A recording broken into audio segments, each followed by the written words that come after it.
Romantizar a vida é um conceito que está muito na moda, romantizar as pessoas. Por um lado, isso pode ser até saudável, até certo ponto, mas por outro, essa coisa de romantizar as coisas significa também ilusão, engano e encher porcaria com purpurinas. Sim, é épico, é apaixonante, é bonito. Mas isso, na grande maioria das vezes, há sempre exceções, mas na grande maioria das vezes é muito mais provável que isso só aconteça nos filmes. Na vida real, ninguém muda por ninguém. Na vida real, o homem que parece incorporar esse modelo e faz-nos ter a sensação daquele amor de filme, amor de novela, amor de série épica, na realidade não é alguém profundo, provavelmente. É alguém que sabe fingir muito bem uma profundidade que ele sabe que encaixa nesse padrão romantizado e que tem boa lábia, indecisão, jogo de sedução, emoção. Era a dinâmica do morde e assopra. Ora quer estar com ela, ora não quer. Ora sabe o que fazer, ora não sabe. Claro que a história cria ali justificações e certos contextos e situações que ele tinha que lidar, que a personagem tinha que enfrentar, para justificar as atitudes dele. Mas a realidade dos factos era qual? O que é que ele provocava na Luna na maior parte do tempo? Confusão mental constante e sofrimento.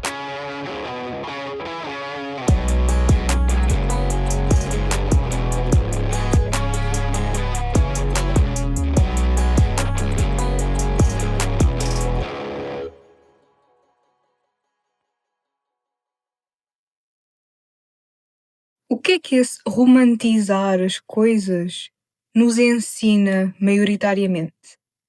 A sair da realidade, não é perder o brilho natural, é ignorar a realidade daquela pessoa que te faz mal, mas que insistes em romantizá-la, em idealizá-la.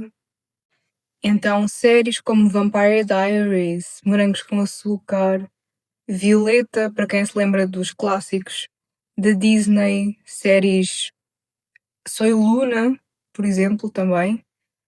Quem não se lembra das suas séries de infância ou de adolescência favoritas? Séries que até continuamos a ver depois de uma certa altura, porque nos trazem um certo conforto, uma memória afetiva, uma nostalgia. Claro que também crescemos com elas e elas trazem-nos coisas boas também. Sejam elas séries mais inocentes e mágicas, como ali as séries da Disney, por exemplo, sejam séries mais dark, como séries de vampiros e muitas outras que exploram temáticas mais adultas e questões amorosas em universos paralelos entre adolescentes sonhadores e artísticos que se revelam verdadeiras estrelas e jovens com problemas românticos e que tentam não ser atacados por vampiros e lobisomens ao abrir a porta de casa, ou então que tentam não encontrar a própria sósia psicótica no café ao lado. Histórias cativantes, musicais, envolventes, ali com uma certa profundidade, por vezes, cheias de problemas, drama adolescente, sucessos, perdas, sofrimento, coisas sobrenaturais, dentes, sangue, surpresas, emoção e romance. Ou seja, símbolos silenciosos das problemáticas e dos anseios profundos nossos, humanos.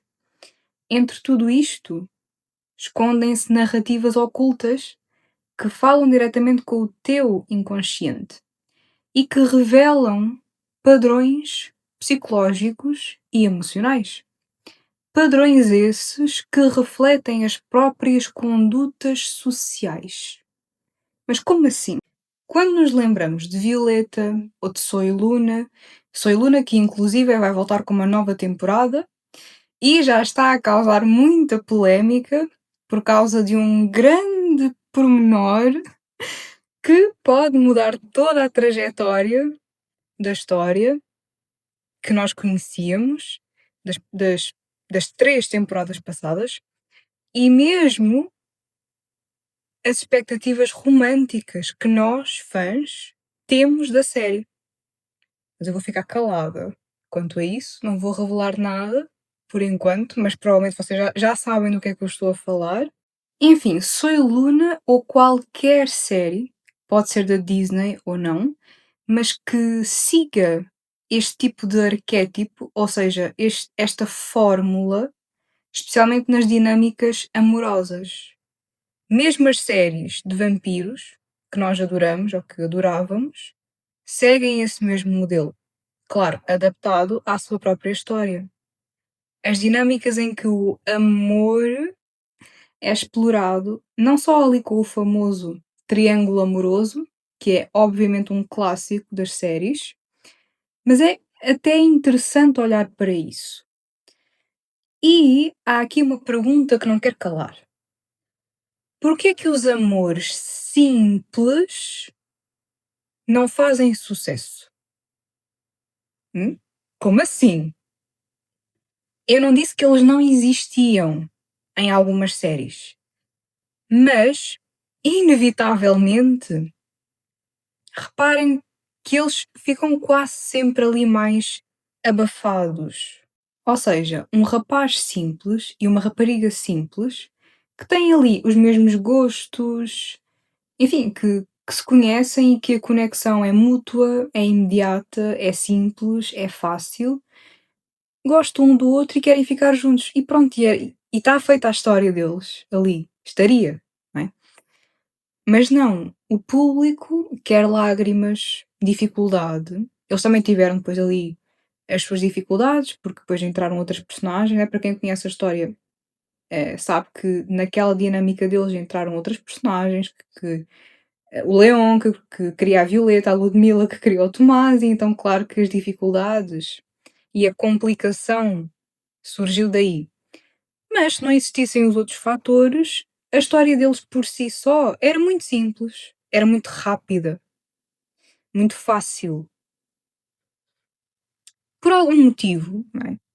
Durante uma grande parte das séries, é quase protocolo, é um padrão muito fácil de nós reconhecermos em praticamente todas as séries, que o casal ali protagonista, principalmente o protagonista, esteja separado, que esse casal esteja zangado, separado, para criar aquela sensação subliminar em nós, no público, de vamos ver até ao fim, vamos torcer por esta relação maravilhosa dar certo.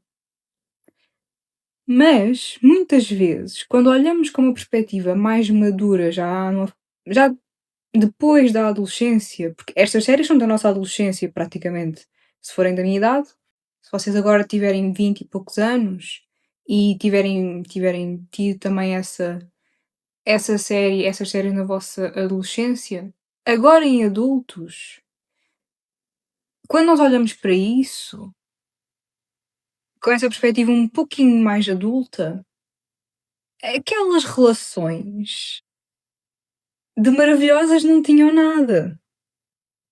Basta relembrar, para quem viu, claro, ali o casal Violeta e Leon, foi o casal que ficou.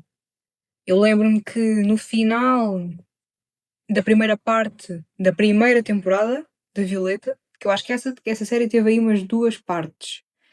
Ela fez uma pausa e no meio dessa pausa, eu lembro-me deles colocarem assim na televisão, meio para eles saberem o que é que os fãs achavam, se nós preferíamos que a Violeta ficasse com o Tomás ou com o Leon, porque aquela primeira parte tinha acabado com ela confusa. Elas estão sempre confusas.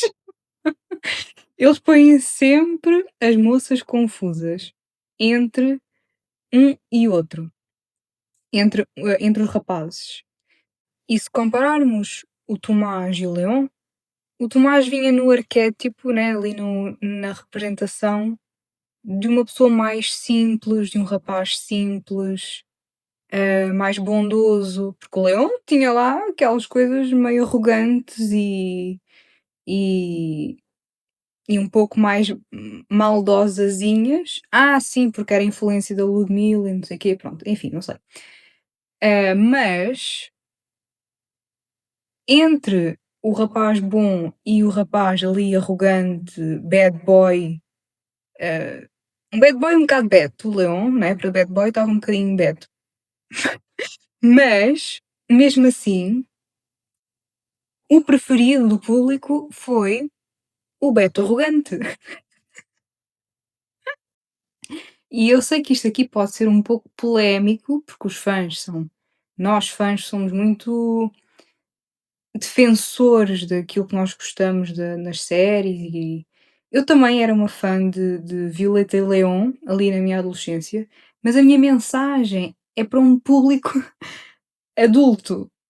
E sim, eu, tal como 99,9% das adolescentes, eu também preferi o Leon 1000 vezes. Naquela altura, numa visão mais imatura minha também. O Tomás, eu lembro-me que ele era praticamente desprezado. Dizia-se que lhe faltava algo. Mas será que lhe faltava mesmo algo? Ou aprendemos a romantizar o amor tóxico e a desejar, sem pensar que é algo tóxico, claro, mas a desejar ver esse amor nas nossas telas. E eu passo a explicar. Violeta e Leon era um casal, obviamente, extremamente imaturo, que mal se conhecia. O Leon, vamos ser sinceros aqui, o Leon via tudo começou como um jogo de conquista. E claro que isso sempre moldou muito ali o imaginário feminino. A literatura sempre explorou isso de várias formas, aquele amor, o amor mais impossível e difícil e conflituoso, era o mais desejado. E aí o nosso inconsciente moldou-se e cresceu a ver isso. Acham que isso não iria ter algum impacto em muitos de nós? E em Soy Luna, quem era e quem é, porque essa série ainda está muito viva, principalmente agora por causa da nova temporada, quem era o casal de eleição? Luna e Mateo. E claro, nós amávamos vê-los juntos, aquilo resultava, aquilo tinha ali a química necessária. E nós afeiçoamo-nos às personagens. Isso é completamente natural. Mas quando avaliamos mais racionalmente aquela relação, mais uma vez o padrão de um casal com pouca confiança um no outro. Reparem que isto também acontecia em Violeta e Leon. Eu- os desentendimentos entre eles era de pessoas que não confiavam um no outro, que não conheciam, bastava vir alguém de fora dizer que a pessoa fazia isto e aquilo, que não havia comunicação entre eles. Ana, mas é uma série infantil-juvenil. Sim, mas nós crescemos a ver essas coisas. E o Mateo entra exatamente dentro desse arquétipo do conquistador, de que vê a Luna como uma conquista. E ele estava numa relação, também tem essa problemática, né? O Leon também repetiu um pouco isso, né? Eles estarem numa relação com a vilã, aquela coisa toda de não, eles estão com a vilã e depois eles traem a vilã com a menina boa. Um pouco problemático também. E então, isto respeita aquele clássico do bad boy que fica com a protagonista, que é de coração bom e que ele muda por ela. Enfim, todos os casais e histórias de sucesso das séries têm obrigatoriamente que cumprir essa fórmula. Ou então algo parecido. Claro, também existem ali outras fórmulas e dinâmicas, mas vamos concordar que esta aqui está nos tops dos tops e que resulta sempre quando é bem feita, quando é bem explorada no público. A questão aqui é que quando nós crescemos, realmente crescemos, apercebemos que aquela emoção toda, em relação ao casal Lu-Theo, que era a Luna mais o Mateo, era tóxica. Era baseada em drama, em conquista, em confusão mental. A Luna estava constantemente num estado de confusão. E é uma dinâmica que é baseada em indecisões, em imaturidade, em inconstância. O Mateo é uma pessoa muito inconstante dentro daquela relação. Claro, e eu compreendo, nós nem poderíamos esperar outra coisa, porque afinal são personagens adolescentes também. Mas eu repito, nós crescemos a consumir isso, a ver isso, a vibrar com isso. E, por outro lado, na série da Soy Luna, nós temos Luna e Simon, que eram melhores amigos de longa data, em que ele era apaixonado por ela ali no início da série, mas em que ela só o via mesmo como um amigo, como um grande amigo, e Simon representava o arquétipo, ou seja, o modelo do menino bom da história. The good guy, amigável e que acabou por ficar apenas como amigo. Como se isso passasse uma certa mensagem subliminar de que essas características dele não são suficientemente desejáveis para causar desejo. Não, ele não é suficientemente bom para a Luna, tem que ser o Mateo. O Simon não transmitia ali grande mistério, não tinha aquela lábia toda do Mateo. Era um rapaz simples, que vinha numa postura muito mais simples, muito mais pura, com uma certa inocência, muito autêntico também. Ele não tinha aquela espécie de capa de sedutor do Mateo. E também, olha que interessante, ele tinha uma postura acolhedora. O Simon tinha uma postura acolhedora. Ele estava sempre lá para a Luna. Quando ela ficava mal, muitas vezes, a maior parte das vezes, por causa do Mateo, quem é que estava lá para a acolher? O Simon, o amigo. E criou-se à volta dele um arquétipo muito de o melhor amigo. E claro que eu não estou a dizer que eles tivessem obrigatoriamente que ter uma relação, só por serem rapaz e rapariga. Mas ele entrava também, mesmo assim, na dinâmica do triângulo amoroso da série, que é sempre algo explorado e que gera entretenimento, que as pessoas gostam de ver.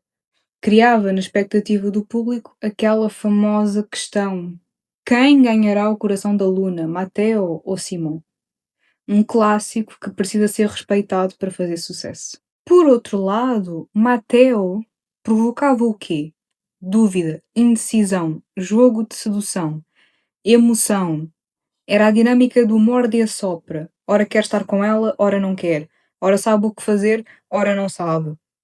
Claro que a história cria ali justificações e certos contextos e situações que ele tinha que lidar, que a personagem tinha que enfrentar, para justificar as atitudes dele. Mas a realidade dos factos era qual? O que é que ele provocava na Luna na maior parte do tempo? Confusão mental constante e sofrimento.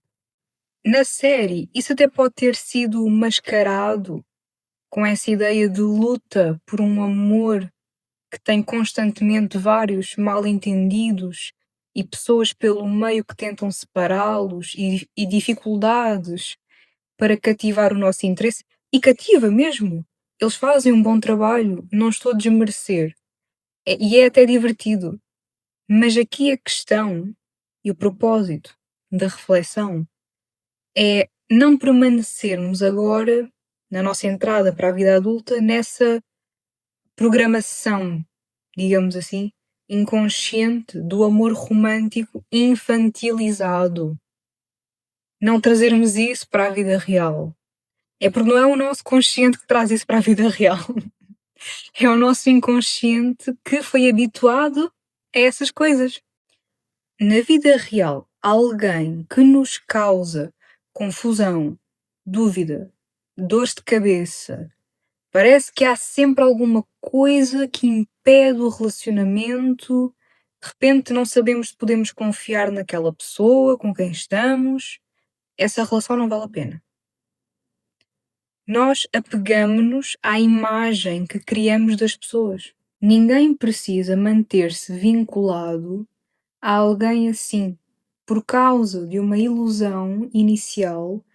Ah, mas ele ou ela, lá no início, era perfeito, era maravilhoso, era maravilhosa. E depois ele começou a ter certos problemas. Sim, toda a gente tem problemas, mas vamos olhar para a natureza desses problemas. Vamos ver se a pessoa não nos está a arrastar para problemas que não são nossos e a causar um grande transtorno na nossa vida.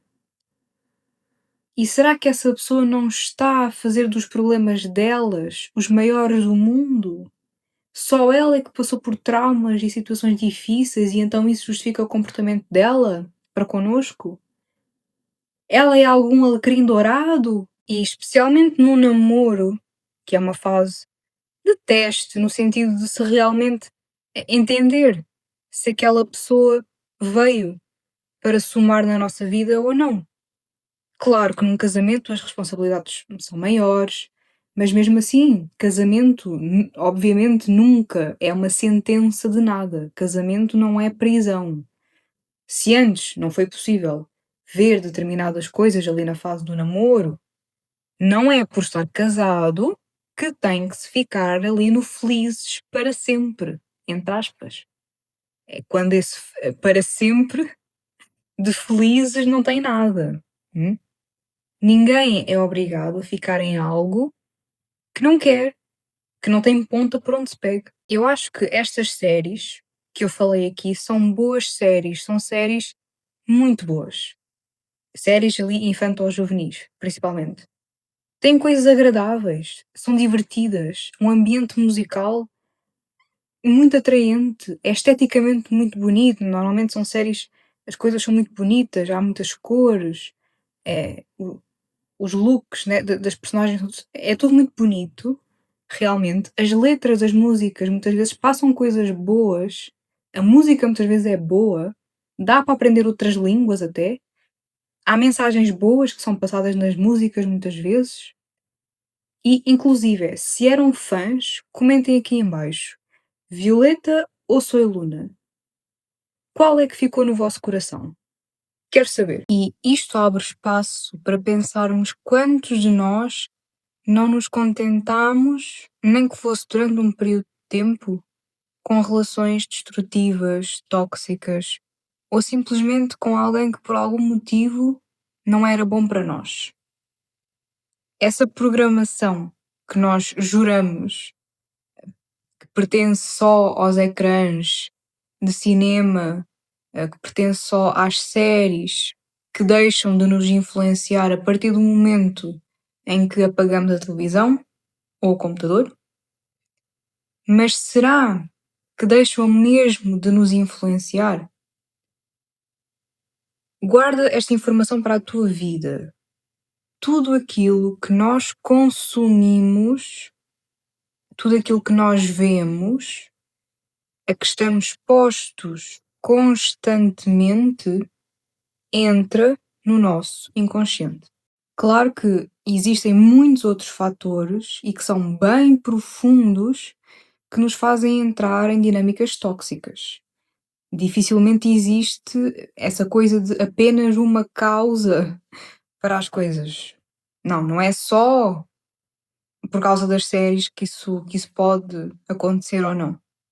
É um conjunto de fatores, principalmente para quem tem na sua história uma propensão maior a cair em dinâmicas tóxicas, abusivas,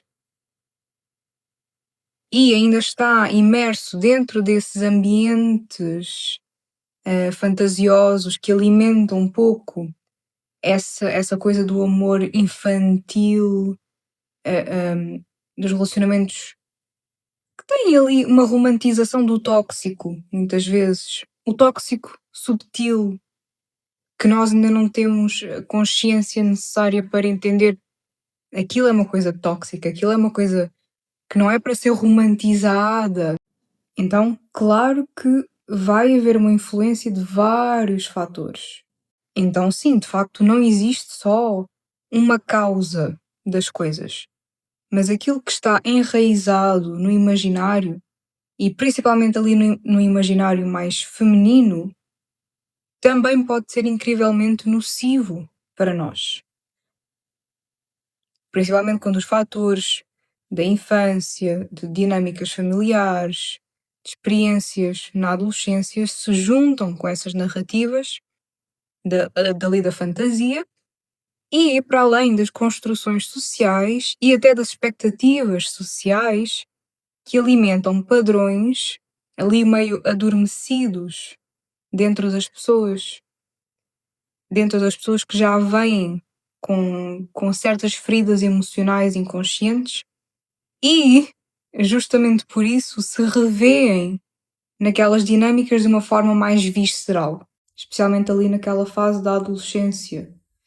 Aquela coisa da identificação imediata. É um processo inconsciente. E como é que isso se vê? Naquelas coisas que nós nos atraímos e não sabemos explicar porquê. Só sabemos que algo ali nos atraiu. O teu inconsciente viu ali algo familiar. Pode ser também numa coisa positiva, mas também acontece no negativo.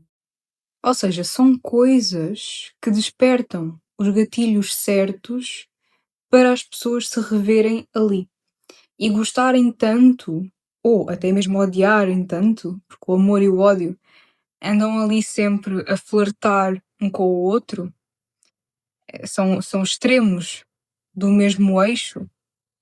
Então, aquelas relações de amor-ódio, onde existem emoções muito fortes, uma carga emocional muito pesada, projeções um do outro o tempo todo, as relações também são portais para autoconhecimento. Quando me relaciono com o outro, eu estou a relacionar-me com partes de mim que eu não via até elas virem na forma de uma outra pessoa.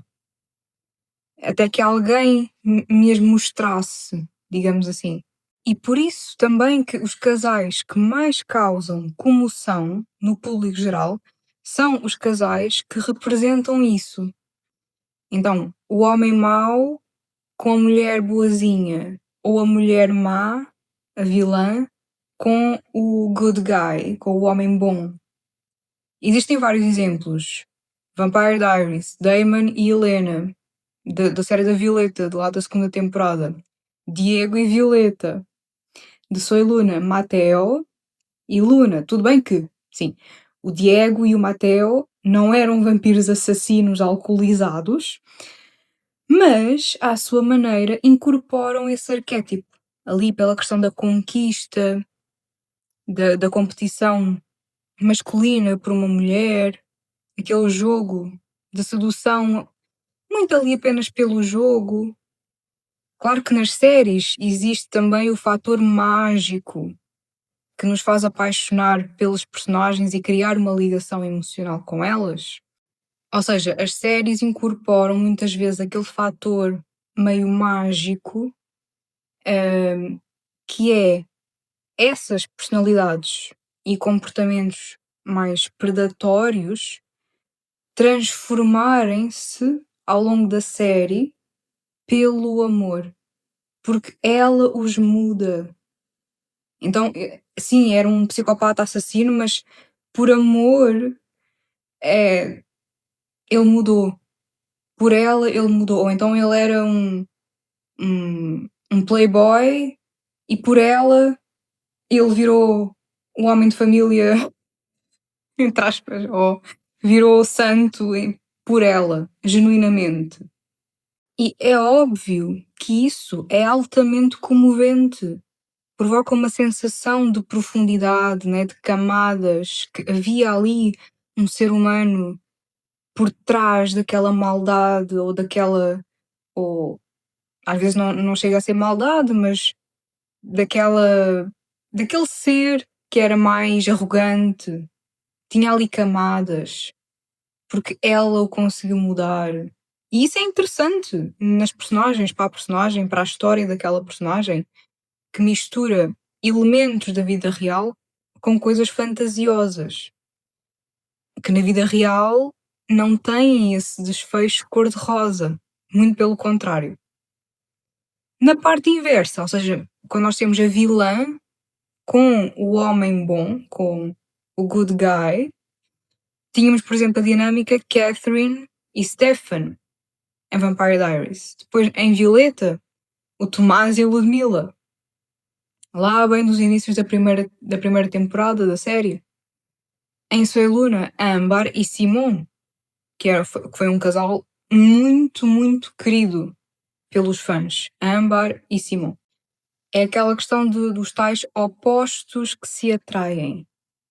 Claro que o ser humano, para se relacionar, precisa de alguém que seja um complemento, de certa forma.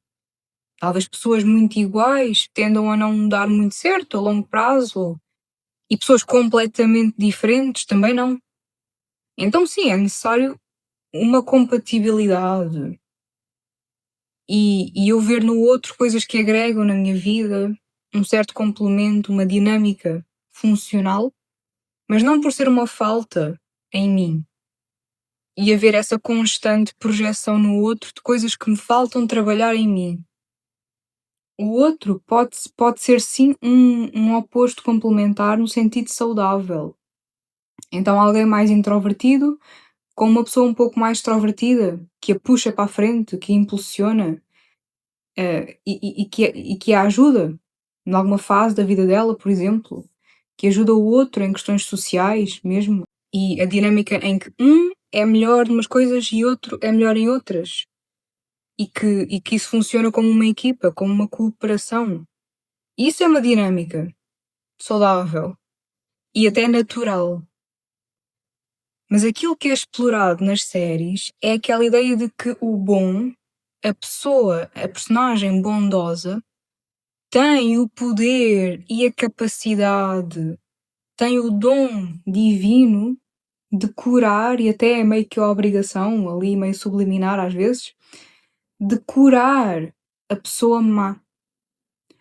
Ou a pessoa que pode até não ser assim tão má, mas que é problemática. Aquela coisa de querer salvar a pessoa. Eu diria que até daria para ver um pouco que padrão inconsciente estaria possivelmente ali a dominar determinada pessoa, consoante o casal ou consoante a personagem, que ela não sabe porquê, mas que acha mais atraente. Claro que isso não é a regra, mas muitas vezes essas escolhas escondem coisas mais profundas por trás. Não é aquela escolha que o nosso racional sabe que seria a mais saudável e a mais correta, mas aquela que nos puxa mais, que nós achamos mais exciting.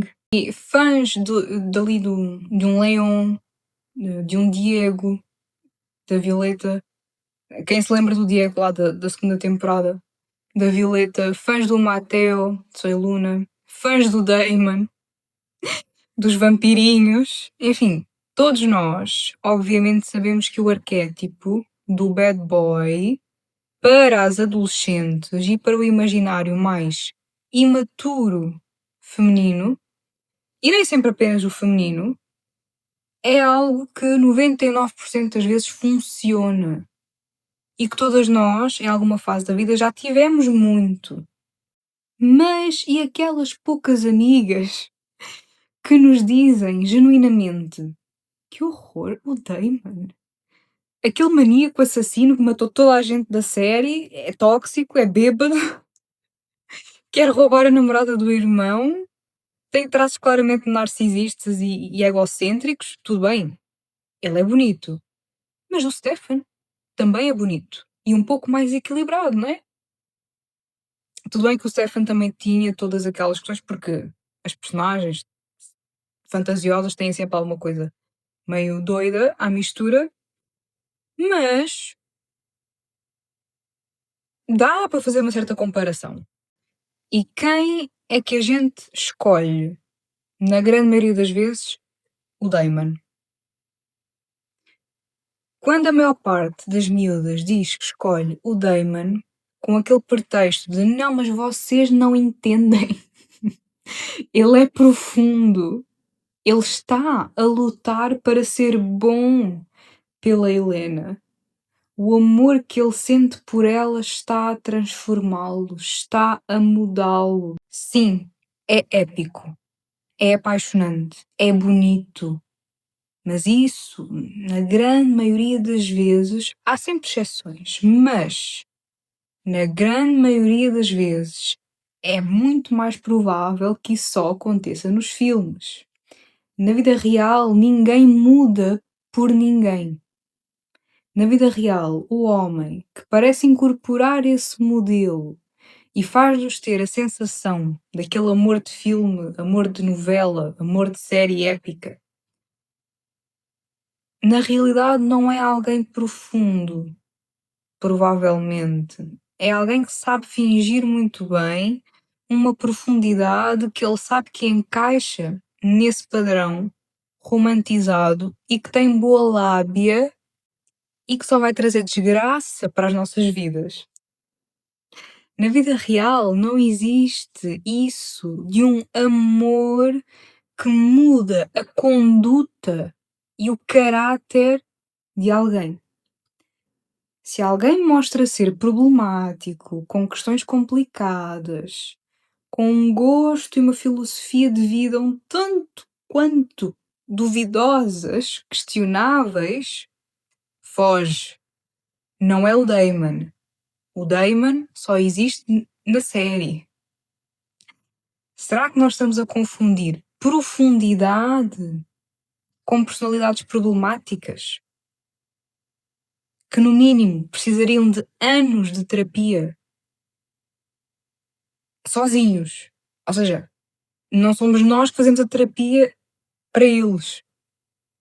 Nós, principalmente as mulheres, temos que ter o cuidado de não nos tornarmos na psicóloga privada e gratuita de certos homens. Pensando no tipo de personagem estilo Damon, é uma personagem que foi construída, foi inventada, não é uma pessoa com um padrão humano real.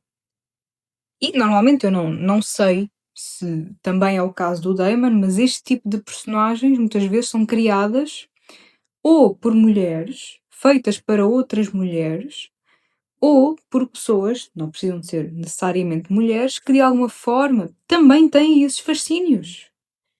E que sabem que isso conecta com grande parte das pessoas, que também têm esses fascínios nelas. E isso não é errado.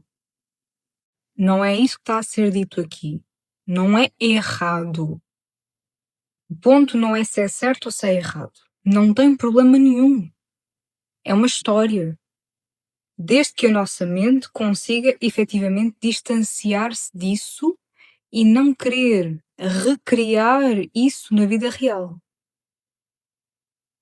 Eu sei que agora provavelmente está alguém a pensar: "Ah, tá bem, mas isso é óbvio, Ana." Será que é? Uma coisa é o que nós sabemos, é o nosso racional, que pessoas assim não existem, né? Mas o nosso inconsciente, o mundo da fantasia subliminar, não acompanha necessariamente esse raciocínio lógico. E é nesse mundo que estão os nossos padrões internos ocultos. Ocultos do quê? Do nosso consciente, do nosso racional, que sabe como é que as coisas funcionam, como é que as coisas deveriam ser.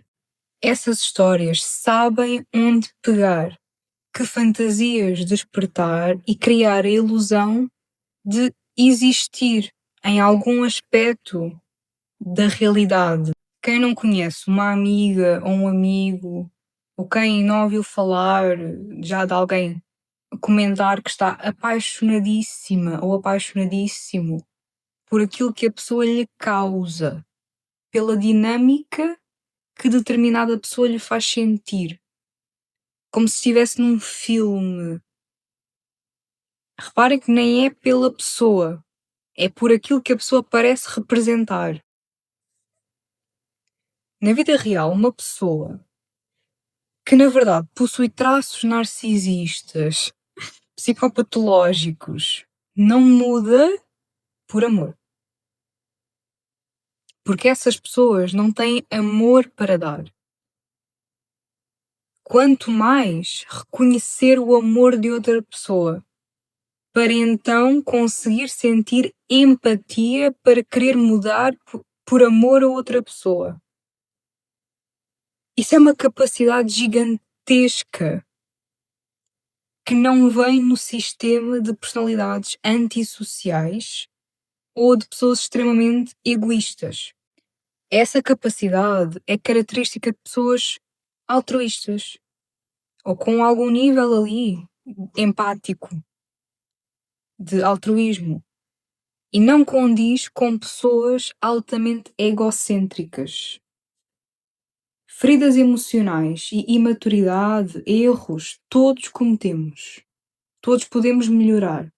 Mas aquela pessoa tóxica, ela alimenta-se do teu sofrimento, da tua energia vital. Tudo isto pode parecer óbvio quando dito assim, mas não é óbvio para o nosso emocional inexperiente, imaturo e envolvido ali numa dinâmica meio numa ilusão ali bonita dentro da situação. Às vezes é preciso ter a capacidade de ver de fora, ou quando alguém vê de fora, percebe que não, a pessoa está embebida ali na fantasia. A pessoa vê aquilo que a pessoa que está dentro da situação não consegue perceber. E no outro dia, depois de ter estado com uma pessoa, fui para casa a pensar. As pessoas estão sempre numa busca constante por emoção, por sentir algo. E pessoas manipulatórias sabem muito bem disso. As personagens femininas que são construídas para transmitirem vulnerabilidade emocional extrema e até de um excesso ali de fragilidade e até mesmo vitimismo. Isto, tudo junto, são a receita para atrair predadores e não para atrair heróis, salvadores ou príncipes maravilhosos. Eu sei que pode soar duro o que eu estou a dizer, mas na vida real, esses predadores não vão reconhecer o ser maravilhoso que vocês são. Não vos vão ver por quem vocês são. Eles não vão ver essa vossa luz e dizer: eu vou mudar o meu funcionamento cerebral por causa desta pessoa tão maravilhosa. Isso não acontece. Eles vão fazer o quê? Vão analisar-vos e detectar no vosso comportamento possíveis fragilidades que o mito do amor romântico e aquela coisa hollywoodiana de encontrar a alma gêmea, a tampa da panela, a metade da laranja, enfim, há várias expressões que os filmes e as séries alimentam com personagens que quase nunca são completas sozinhas. Já repararam? Elas têm que estar sempre a depender de alguém, de um amor, elas têm sempre que ter uma dependência altamente romantizada e mascarada de amor em relação a outra pessoa.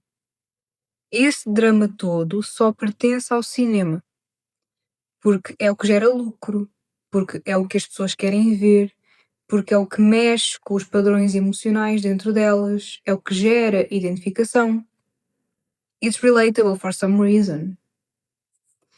Quando o ser humano, seja homem ou seja mulher, ou seja quem for, descobrir que é completo por si só, que não precisa de depender de relações destrutivas, que não precisa de estar sempre nessa busca por alguém, porque a pressão social para se ter um parceiro é inacreditável.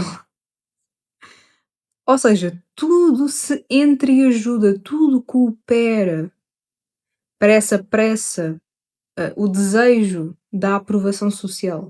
Quando o ser humano souber primeiro relacionar-se consigo mesmo e curar-se, vai ser um campo aberto para atrair pessoas afins, ou seja, pessoas semelhantes, compatíveis, que agregam realmente na sua vida. Não para se completarem, por amor de Deus. Ninguém completa ninguém, ninguém é a tampa da panela de ninguém. Pessoas completas, juntas, são altamente funcionais. E aí sim, complementam-se. Podem adicionar, somar na vida do outro e não ver no outro uma falta que está em si. Quando o ser humano souber que muitas vezes o que o apaixona, o que o atrai no outro são traumas mal resolvidos, a questão do trauma bonding, uhum, são carências que não foram vistas em terapia, são coisas que ele gostaria de ter em si, são coisas que ele gostaria de fazer e que essas coisas depois vêm projetadas numa outra pessoa,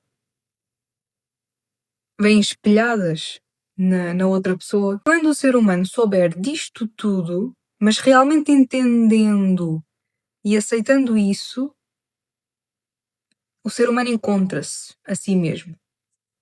E encontra aquilo que buscava fora e percebe que no meio dessa batalha toda, no meio desse desgaste emocional todo e da paranoia de querer salvar uma relação, salvar um outro, salvar uma versão de si mesmo que ele criou para mostrar aos outros e a si mesmo, que na verdade não é de todo saudável, não era necessário isso tudo. Nós apegamo-nos a histórias que nos contaram, a histórias que nos contamos a nós mesmos. O problema é que no meio desse turbilhão emocional, onde confundimos paixão com amor, porque na maior parte das vezes que nos referimos a amor, na verdade estamos a falar de paixão, de fogo, de atração.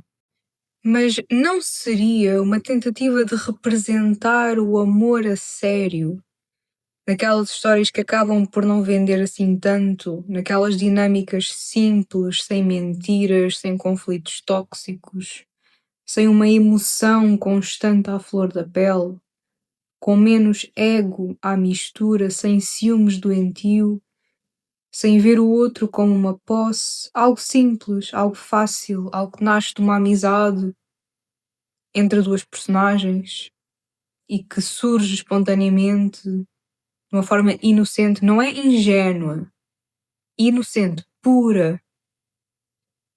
Porque é que as pessoas não querem ver isso? Ou seja, tudo aquilo que não vende uma boa história de amor é aquilo que deveríamos aprender a gostar. A paixão é diferente do amor, né? O amor é aquilo que vem depois, é o que fica. Com o passar do tempo, é mais calmo, é uma escolha. A paixão são as hormonas. Claro que é essencial também, mas com alguém saudável. Pessoas tóxicas e a paixão por pessoas tóxicas dá cabo do nosso sistema nervoso.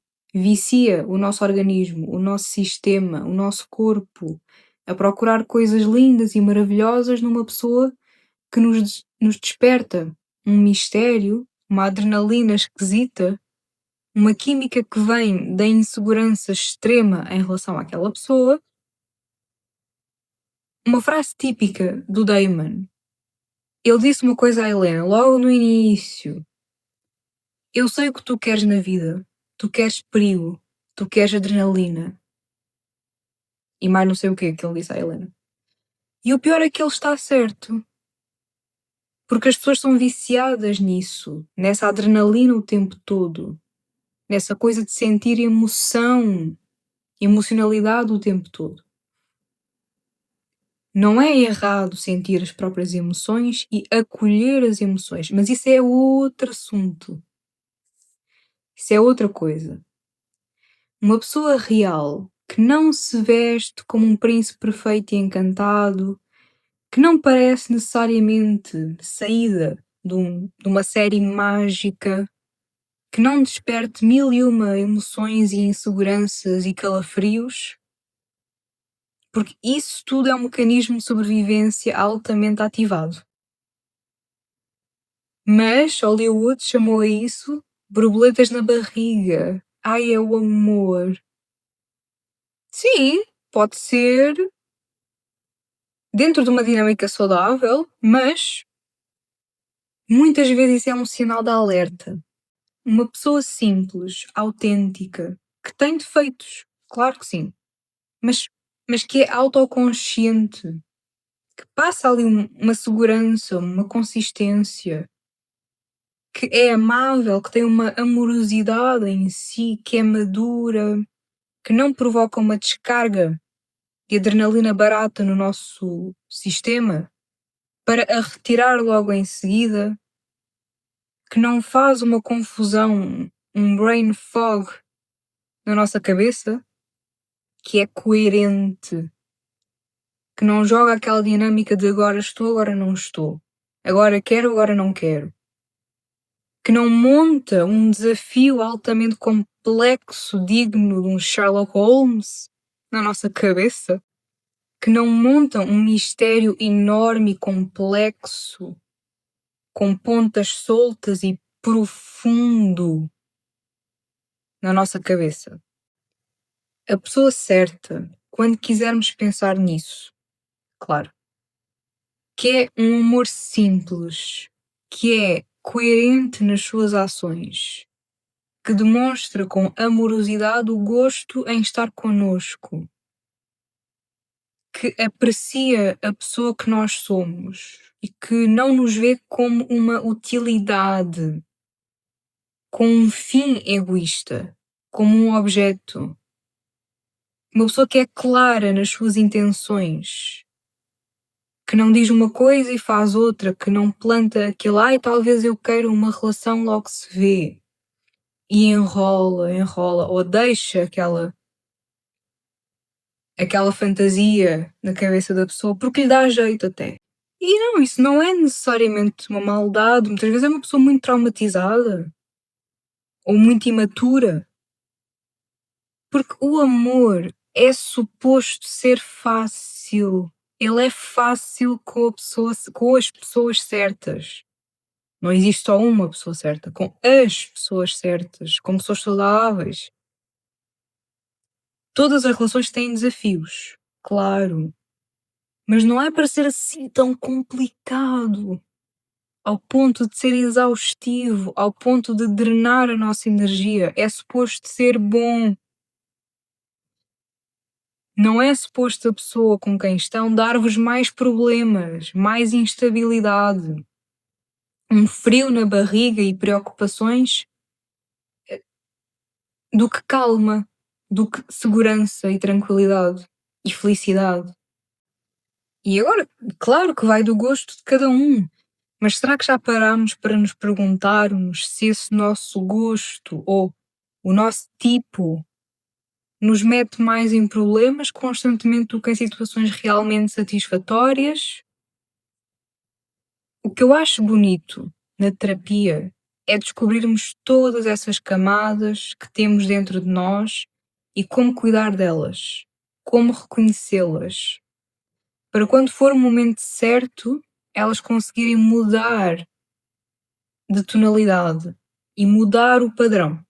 É completamente diferente a sensação que se tem de uma pessoa insegura, que passa essa insegurança para nós também, de uma pessoa com traços tóxicos, com traços narcisistas, de uma pessoa sem nada dessas coisas. Uma pessoa simples. Uma pessoa que genuinamente gosta de nós. A sensação é completamente diferente. Um dos meus maiores desejos é que toda a gente tenha noção do quão benéfica é a terapia, é a psicologia. O quanto se aprende, o poder pessoal que se ganha, a quantidade de coisas que se aprende sobre o comportamento humano. Claro que podemos adquirir conhecimento sozinhos, estudando. Eu também adoro fazer isso e faço sempre. Eu sou muito interessada em vários temas assim. Se toda a gente tivesse um terapeuta, eu acho que muitos problemas se resolveriam mais facilmente. E claro, aliado a outras coisas. Aprender em conjunto com outra pessoa que nos guia como um mestre sábio e ter a coragem de mergulhar em si mesmo e descobrir o que pode andar por ali requer coragem. E existe um preconceito terrível que associa fraqueza a pedir ajuda, a fazer terapia, a ter um psicólogo ou algo do género. Por acreditarem que isso é para gente doida. A ignorância nem sempre é uma bênção. Não neste caso. Aqui ela é até constrangedora. Mas o ser humano adora julgar aquilo que acha que conhece. A fraqueza não tem nada a ver com isso. As pessoas mais fortes ou que se tornaram mais fortes, mais sábias, mais autoconscientes, fizeram terapia de alguma maneira, seja de uma forma mais tradicional, seja de uma forma mais espiritual ou mais diferente. A terapia hoje em dia assume várias formas, que não é necessariamente a imagem que mais se associa a ela. Não tem que ser. E é completamente individual. O que resulta para mim pode não resultar para a minha amiga. O que resulta para ti pode não ser igual para o teu irmão. Quando nós começamos a resolver coisas aqui dentro, o exterior começa a responder de outra forma. Isto não é para fazer frases bonitas. É real. Não sou psicóloga de profissão, nem terapeuta, nem psicanalista. Eu gosto muito de filosofia. Eu gosto muito destes temas. E de promover a reflexão sobre o que eu aprendo com a própria vida. A própria vida ensina muita coisa. Às vezes não são só os livros. E aliar uma coisa à outra, a experiência à teoria, é muito enriquecedor. E eu nunca me vou calar sobre a beleza do autoconhecimento, sobre aquilo que está oculto na nossa psique.